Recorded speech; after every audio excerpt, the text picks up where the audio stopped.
Vamos abrir a palavra de Deus no livro de Êxodo, capítulo 20.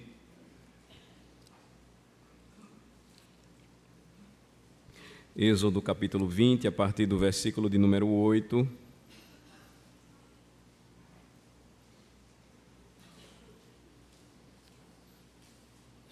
Vamos falar um pouco mais hoje sobre a preparação para a adoração.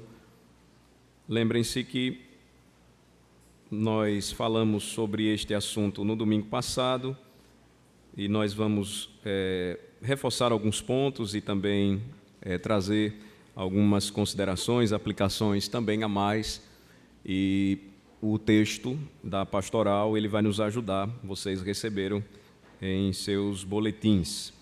O tema, a preparação para a adoração, diz respeito ao programa do culto.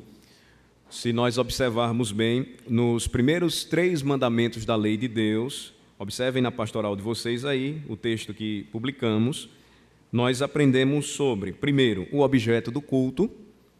O primeiro mandamento nos diz, não terás outros deuses diante de mim. Ou seja, Deus é o único e verdadeiro objetivo do nosso culto. Somente Ele deve ser adorado, somente a Ele devemos render graças. E não ter outros deuses diante dele implica na exclusividade que ele exige para si mesmo quanto ao culto que o seu povo deve prestar ou deve lhe oferecer. Importante lembrar também que o único meio pelo qual devemos adorar a Deus e nos achegamos a Ele é através de Cristo Jesus. Não há outro mediador entre Deus e os homens. Então, a verdade não está presente em todas as religiões. A fé cristã, por onde passou e onde foi estabelecida, quando seguia os preceitos da palavra do Senhor, promoveu paz, liberdade religiosa, liberdade de culto. E essa é uma conquista que o Ocidente recebeu por conta do cristianismo, isso é fato. Mas nunca a fé cristã, mesmo tolerando e permitindo que outras religiões fossem professadas, quis com isso dizer que a verdade estava nelas. Cito como exemplo, quando os holandeses eles ocuparam boa parte do território nordestino, da região nordeste do nosso país, eles fizeram o inverso que os portugueses católicos romanos eles faziam, ou seja, não havia tolerância religiosa.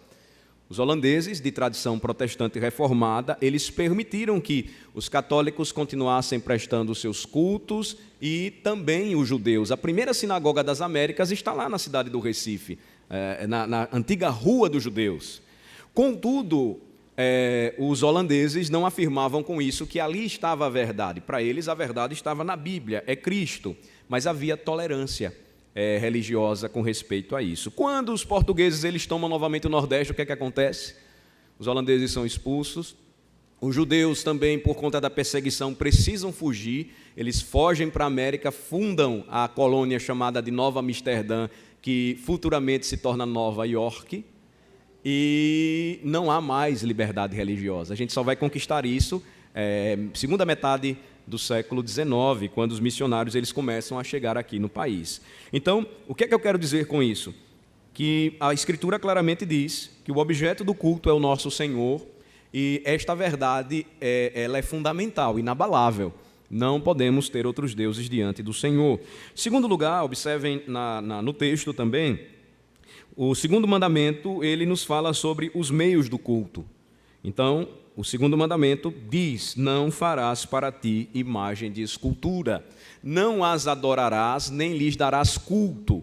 Com isso, Deus não somente diz quem deve ser adorado, mas também Ele nos apresenta os meios pelos quais Ele deve ser adorado. Então, os adoradores não estão livres para escolher de que maneira podem adorar o Senhor.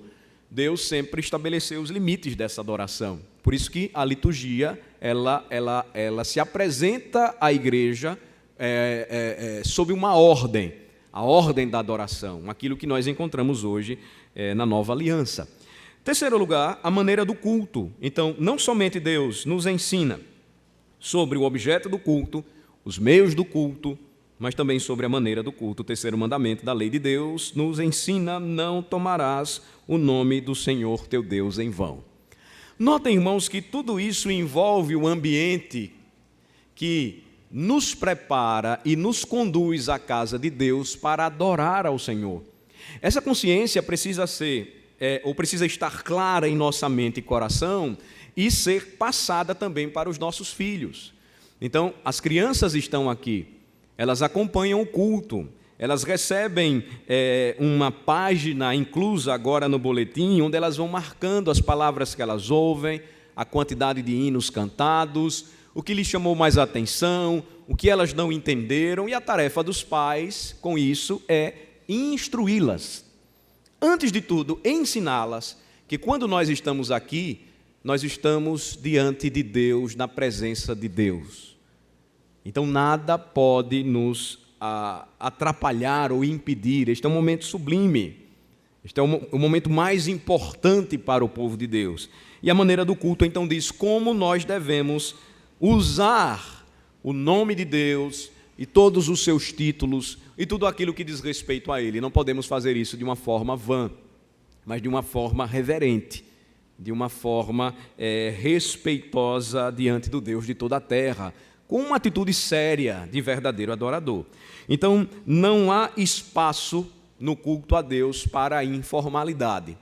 A informalidade ela pode existir numa reunião de casais, numa reunião de jovens, numa classe de escola dominical, mas percebam que no culto a Deus, a igreja se assenta e ela então se apresenta em adoração ao Senhor, ela canta e ora e em resposta ela ouve a voz de Deus pela pregação da palavra, tudo isso de forma ordeira, de forma organizada. A informalidade, então, que é tão característica hoje dos movimentos pentecostais e neopentecostais, nada tem a ver com aquele que nos chama e nos convida a adorá-lo com reverência, não irreverentemente, porque interpretando a Bíblia de maneira errada, eles afirmam onde há o Espírito do Senhor, então há liberdade. Liberdade hermenêutica, para a gente tomar a Bíblia e na iluminação do Espírito interpretá-la e receber do Senhor o entendimento correto do texto. A liberdade ali não é para a gente dançar, pular e falar o que quiser, de maneira nenhuma. Existe e é necessária a reverência na casa de Deus. Só para vocês terem um exemplo de como isso é tão comum, e às vezes adentra nos arraiais presbiterianos, o pastor Newton estava indo para uma das nossas congregações e aconteceu um acidente durante o caminho e o trânsito então ficou engarrafado. E aí ele avisou a um homem da igreja, a um irmão, disse: olha, aconteceu um acidente, eu não vou chegar a tempo de iniciar, você começa aí o culto que eu já estou chegando. Então, quando ele chega atrasado, justamente no lugar, quando ele entra no santuário, se levanta uma senhora lá, que nem membro da igreja é, e ela já estava dizendo: e eis que eu profetizo. Aí o pastor entrou e disse: profetiza o quê? A senhora se sente? Aí ela esfriou, porque o ministro de Deus chegou, e não tem essa conversinha não. A ordem da adoração, ela é supervisionada pelos presbíteros da igreja, que precisam seguir o que diz a palavra do Senhor, e não é o momento em que você e eu podemos dizer o que queremos dizer, em nome de Deus. Eis que te digo, conversa fiada. O eis que te digo está aqui, ó. Assim diz o Senhor. Não aquilo que vem da nossa cabeça, não aquilo que a gente pode inventar. Então, quando nós olhamos o quarto mandamento, observem Êxodo 20, a partir do versículo 8, o que encontramos? A lembrança a respeito do programa do culto. O quarto mandamento fala sobre ele, daí a necessidade da preparação para este dia, porque o mandamento diz: lembra-te do dia de sábado para o santificar. 6 dias trabalharás e farás toda a tua obra, mas o 7º dia é o sábado do Senhor teu Deus. Não farás nenhum trabalho, nem tu, nem o teu filho, nem a tua filha, nem o teu servo, nem a tua serva, nem o teu animal, nem o forasteiro das tuas portas para dentro. Porque em 6 dias fez o Senhor os céus e a terra, o mar e tudo o que neles há, e ao 7º dia descansou. Por isso o Senhor abençoou o dia de sábado e o santificou. Para que não reste dúvida, e para que haja maior esclarecimento para os irmãos que agora começam a congregar e frequentar a igreja com a gente, conosco, eu então, mais uma vez, destrincho o assunto para que nós compreendamos. O mandamento diz: lembra-te do dia de sábado para o santificar. A palavra sábado, Shabá, na língua hebraica, significa descanso.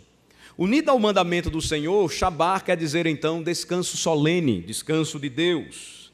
E tudo isso porque o Senhor consagrou e separou um dia para a sua adoração. Observem no texto da pastoral, o Catecismo Maior, que eu cito aqui, onde nós encontramos a pergunta 121. Os jovens já passaram por ela, estudando o Catecismo Maior em escola dominical. Por que a expressão lembra-te se acha colocada no princípio do quarto mandamento? Esta é a pergunta.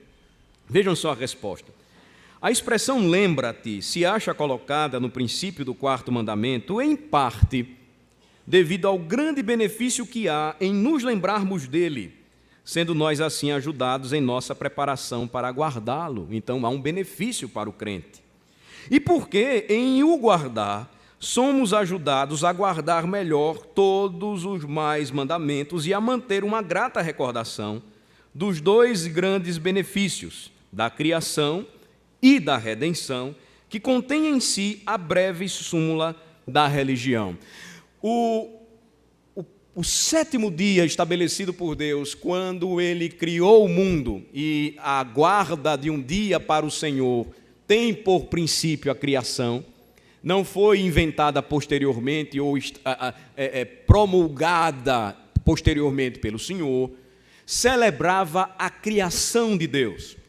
Por isso que o Catecismo nos lembra que, quando nós nos reunimos neste dia, nós sustentamos uma grata recordação dos dois grandes benefícios de Deus para nós, criação, mas também redenção. À semelhança do filho ou do pai, o filho também descansa da obra que fez por seu povo. E aí a razão porque o dia não mais seria observado, ou o dia de descanso não mais seria observado no sétimo da semana, mas no primeiro da semana. Vamos caminhar um pouco mais. Então, o Catecismo continua e diz: e em parte, a expressão lembra-te, ela está no mandamento, porque somos propensos a esquecer-nos deste mandamento, visto haver menos luz da natureza para ele, e restringir nossa liberdade natural quanto às coisas permitidas em outros dias, porque esse aparece somente uma vez em cada 7, e muitos negócios seculares intervêm e muitas vezes nos impedem de pensar nele, seja para nos prepararmos para ele, seja para o santificarmos. E porque Satanás, com seus instrumentos, se esforça para apagar a glória e até a memória deste dia, para introduzir a irreligião e a impiedade. Quando o iluminismo surge no século XVIII, e ele foi extremamente forte na França, Alemanha também, mas os iluministas franceses, eles foram os mais violentos e contrários à fé cristã. Você encontra Voltaire. E uma das frases de Voltaire a respeito da batalha contra o cristianismo foi essa: vocês querem acabar com a fé cristã? Completa Voltaire: acabem com o dia do Senhor.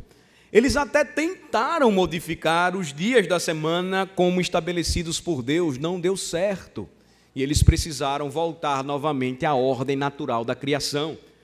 Então, o mandamento, ele carrega consigo o verbo lembrar. O dever de todo crente, lembrar, porque facilmente nós nos esquecemos dele.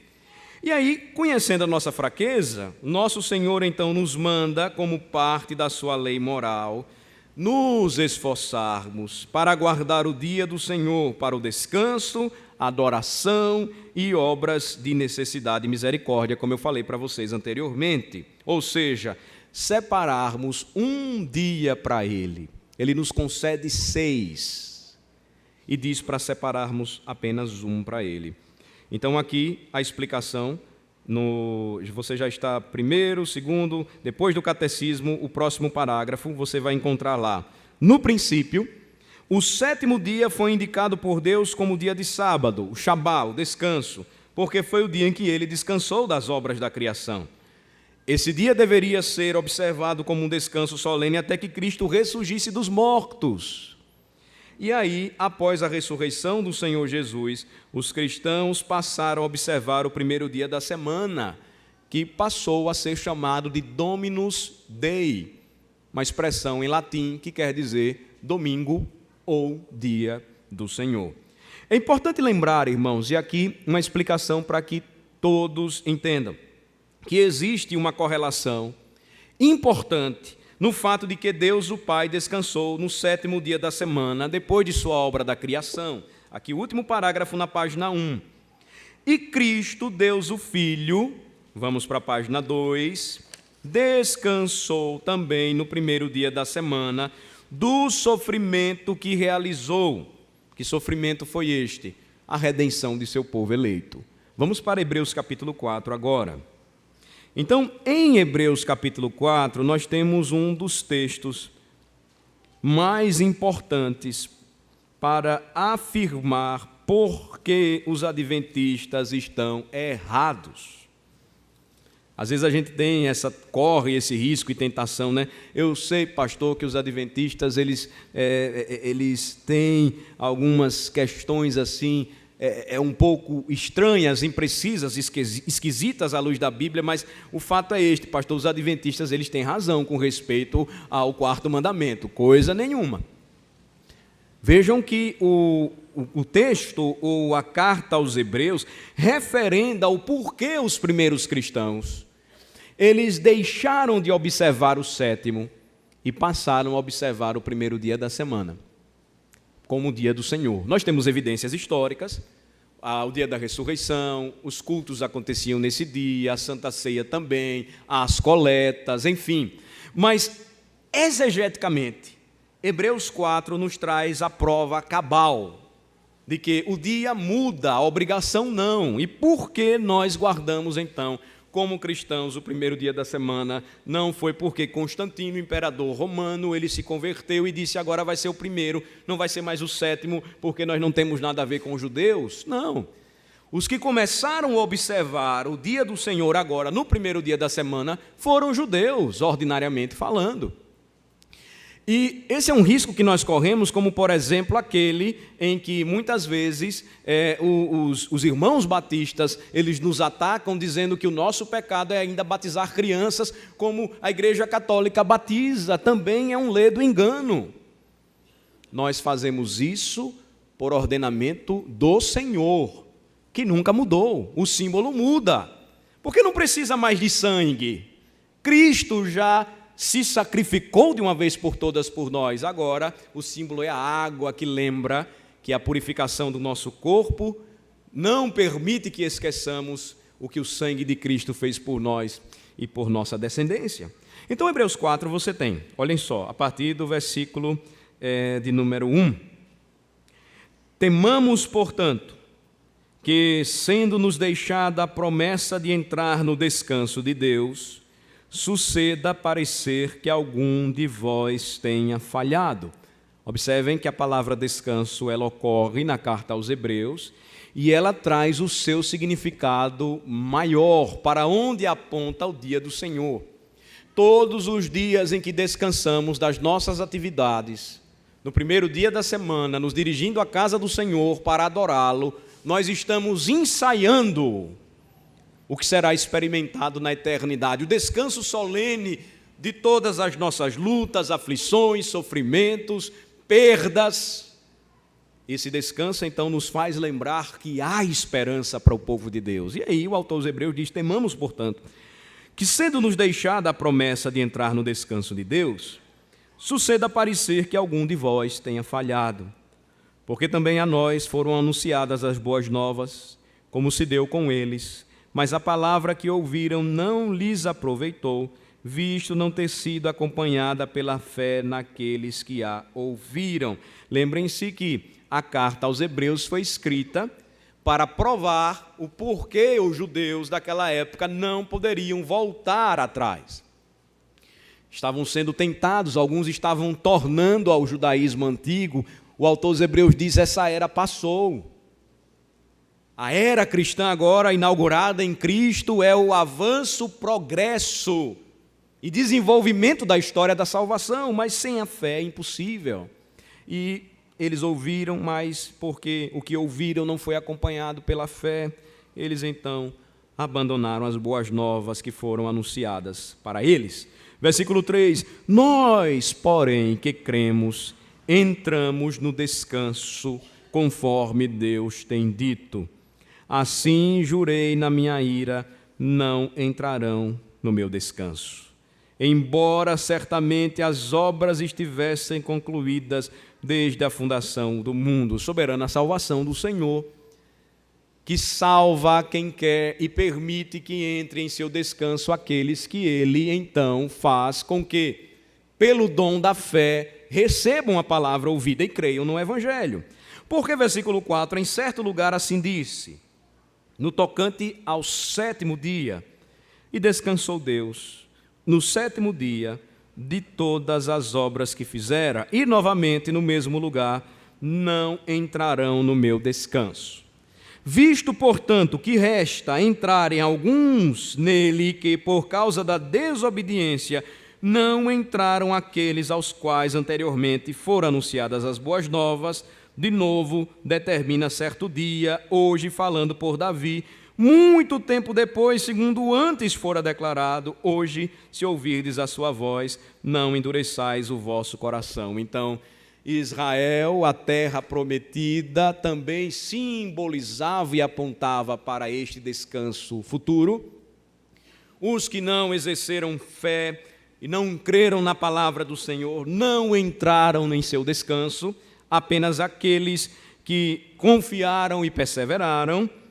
E agora tudo isso se repete, tendo cumprimento perfeito e completo no Evangelho, é o que o autor está dizendo. E aí vem o versículo 8, ora, se Josué lhes houvesse dado descanso, não falaria posteriormente a respeito de outro dia. Espera aí, olhem só, prestem atenção, Josué não teve participação naquilo que o autor aos Hebreus está dizendo aqui. Se ele tivesse dado descanso, ou seja, o descanso aponta para Canaã, então não haveria falado posteriormente a respeito de outro dia. Você vai encontrar ele falando ou referindo-se a isso em seu livro, um descanso futuro, um descanso esperado e aguardado, um descanso escatológico. Portanto, o versículo 9 diz: resta um repouso, na língua grega, repouso sabático para o povo de Deus. Versículo-chave, versículo 10.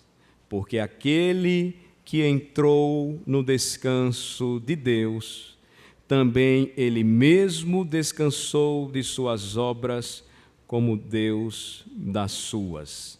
Se vocês tomarem o capítulo 3, que é o capítulo anterior, a respeito de quem o autor aos Hebreus se refere no versículo 10, capítulo 4, que entrou no descanso de Deus, e que também, como ele descansou de suas obras, é o sumo sacerdote da nossa confissão, Jesus Cristo. Então, esse é o texto do Novo Testamento, exegeticamente mais consistente, para mostrar por que razão os cristãos observam o primeiro dia da semana.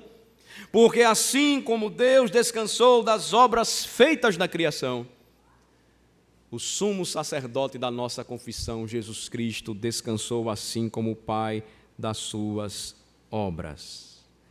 E aí então versículos 11 a 13 afirmam: esforcemo-nos, pois, por entrar naquele descanso, a fim de que ninguém caia segundo o exemplo de desobediência, porque a palavra de Deus é viva e eficaz, e mais cortante do que qualquer espada de 2 gumes, e penetra até o ponto de dividir alma e espírito, juntas e medulas, e é apta para discernir os pensamentos e propósitos do coração. e não há criatura que não seja manifesta na sua presença. Pelo contrário, todas as coisas estão descobertas e patentes aos olhos daquele a quem temos de prestar contas. E para que não reste dúvida a respeito de quem é este que entrou assim como Deus na criação em descanso, ou após ter criado o mundo, vocês têm os versículos de 14 a 16. Tendo, pois, a Jesus, o Filho de Deus, como grande sumo sacerdote que penetrou os céus, conservemos firmes a nossa confissão. Descansou da sua obra, entrando nos céus, porque não temos sumo sacerdote que não possa compadecer-se das nossas fraquezas, antes foi ele tentado em todas as coisas, a nossa semelhança, mas sem pecado. Aponta-se aí para a sua obra. Acheguemo-nos, portanto, confiadamente junto ao trono da graça, a fim de recebermos misericórdia e acharmos graça para socorro em ocasião oportuna.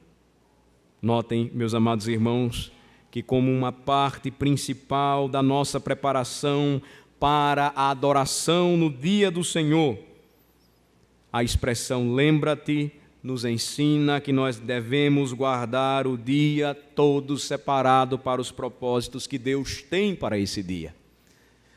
Por isso que a preparação de antemão ela é necessária, e eu não vou citá-la novamente, que eu já coloquei aqui para vocês, mas nós somos chamados a, neste dia, exercitarmos a quietude do Salmo 46, de entendermos o porquê dominicalmente nos dirigimos aqui, e de uma vez por todas, não tenham dúvidas, este é o dia, não é mais outro. Até o retorno do rei será este. Não foi mudado por imperador, não foi mudado por conveniência, foi mudado por razão bíblica e lógica.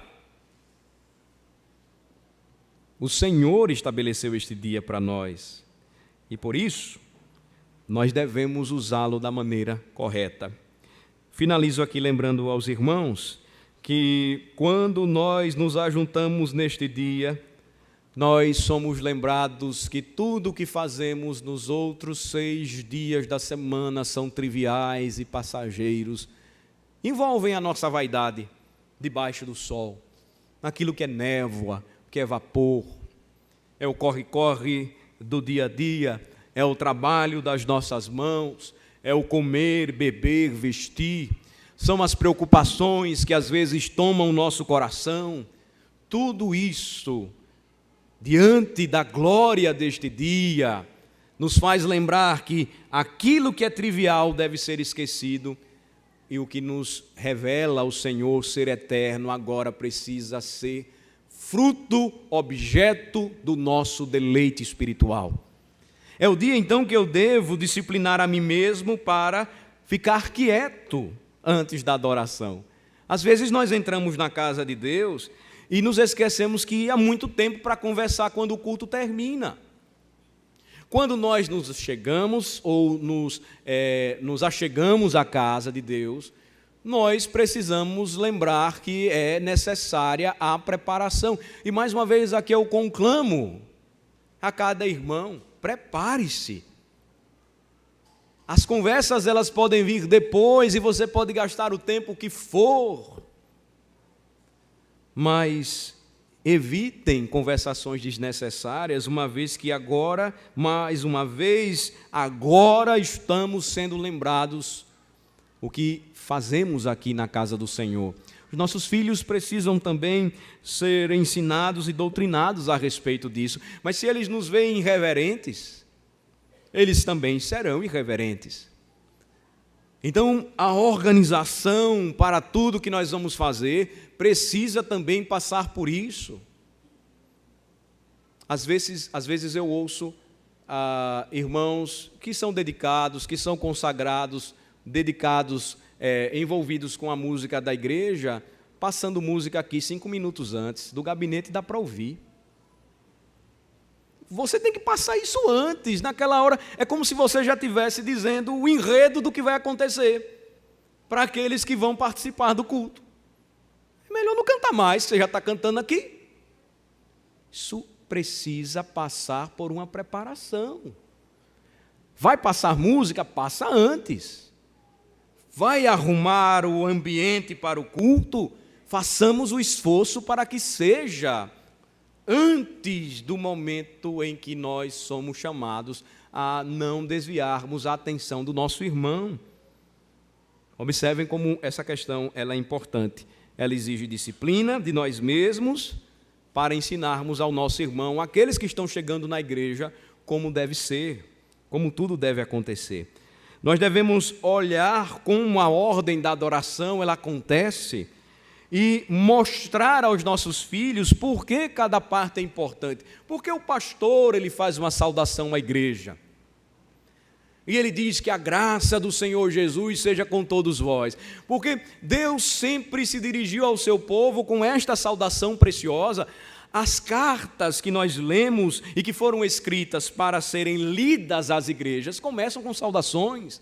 Saudações cheias de esperança, de palavra de graça, de palavra de salvação, de amor, misericórdia da parte de Cristo. Nós precisamos entender e ensinar aos nossos filhos, porque a liturgia, ela envolve esta lógica. Nós somos chamados a ministrar essas coisas, por isso que o pastor também é chamado de ministro do Evangelho. Ele está aqui como um chefe de cerimônias do Rei Celestial, apresentando aquilo que ele estabelece como a ordem do dia, o que nós devemos fazer. Então, nós devemos mostrar isso e nos preparar desta forma e rogar ao Senhor que Ele possa usar poderosamente tudo aquilo que envolve a sua adoração para edificar a nossa vida e a vida do nosso próximo. Isso é importantíssimo. Por isso que nós devemos também mostrar aos nossos filhos tudo o que acontece no culto e explicá-los. Os hinos que vão ser cantados, o que a adoração significa, às vezes de forma baixa, você vai falando ao ouvido dele alguns detalhes que são importantes, e eles então vão se ambientando na casa de Deus e aprendendo a adorar o Senhor. Neste último acampamento de crianças, nós tivemos uma experiência assim extraordinária. Porque 2 pastores acostumados a falar para toda a igreja estavam falando somente para as crianças. E é difícil, às vezes, a gente se acostuma com o vocabulário teológico e, às vezes, você não consegue chegar a falar da forma que a criança ela compreenda totalmente. Mas isso, muitas vezes, passa por a nossa falta de capacidade de entender que os nossos filhos, porque crescem na igreja, já vão acostumando. E vocês precisavam ver quando nós fazíamos as revisões do que foi dito. Eles falavam tudo na ponta da língua, o que estavam aprendendo. Eles conheciam as passagens da Bíblia. Eles decoraram a palavra do Senhor. Então, esse é um exercício extremamente importante, eficiente, bonito, que nós devemos fazer com os nossos filhos. Devemos orar por eles, para que as bênçãos de Deus no culto também tragam benefícios para as suas pequenas vidas, para as suas almas. Finalmente, nós devemos orar, e orar sempre, para que o Espírito Santo, ele venha e ele mostre seu poder transformador durante o tempo da adoração. Nós devemos orar também, em particular, para que ele abençoe a sua obra na adoração, na ministração da palavra, na pregação da palavra, e que neste momento o homem não seja o destaque, mas a palavra do Rei que está sendo ministrada à igreja, ela traga edificação, traga conforto, traga esperança, converta pecadores, prepare cada vez mais o povo de Deus para o céu. Então, irmãos, eu encerro lembrando que este assunto é importante porque ele envolve uma preparação semanal. Falar sobre isso, tratar sobre isso, entender a importância do dia, de virmos à casa do Senhor, de não colocarmos nada que nos impeça e de perceber que quando nós estamos aqui, anjos nos escutam e o Senhor de toda a terra está atento recebendo a adoração da sua igreja. Por isso que este dia, o dia estabelecido por Ele, é aquele que nos faz lembrar que, assim como Deus descansou das obras que fizera, o Filho também descansou das suas obras, para que tivéssemos acesso, por sua mediação, à presença de Deus. Vamos orar. Senhor, nós te bendizemos o nome, agradecemos o privilégio de estudarmos juntos a Tua Santa Palavra, de sermos abençoados por Cristo Jesus, nele com toda a sorte de bênçãos espirituais nas regiões celestes. Nós te agradecemos porque neste dia, assim como o Teu povo no passado celebrava as obras da criação, as quais apontavam para a nova criação expectativa ou esperada, a nova criação aguardada, redentora e salvadora em Cristo Jesus. Hoje nós podemos vivenciar tudo isto, porque assim como o Pai descansou da obra criada, o seu Filho também da obra que realizou. E se nós estamos nele, somos nova criação. O que é velho já passou, tudo se fez novo e nós temos viva e real esperança. Que este dia seja um dia prazeroso para nós, que possamos ensinar esta verdade gloriosa para os nossos filhos, a razão por que neste dia não gastamos tempo com o trivial, porque neste dia nós não vamos à praia como seus coleguinhas vão com seus pais, ou para o parque, ou para qualquer outra atividade realizada nos outros dias da semana. Porque neste dia, Senhor, nós somos convidados, convocados por Ti mesmo, a comparecermos diante de Sua presença e exercitarmos aquilo que vamos fazer por toda a eternidade, quando viveremos com o Senhor e descansaremos de fato dos nossos labores e de toda a nossa luta em meio à nossa caminhada cristã. Abençoa, Senhor Deus, a Tua igreja, fortalecendo cada vez mais a convicção de como este dia é precioso e especial. É o dia da santa convocação, da feira da alma, quando nós temos negócios com o Senhor, espirituais, quando nós recebemos do Senhor o pão da vida que desceu dos céus, Cristo Jesus, que anunciamos a sua morte até que Ele venha. Obrigado porque temos o privilégio de estudar este assunto e porque ele se encontra na palavra do alto. Em nome de Jesus oramos.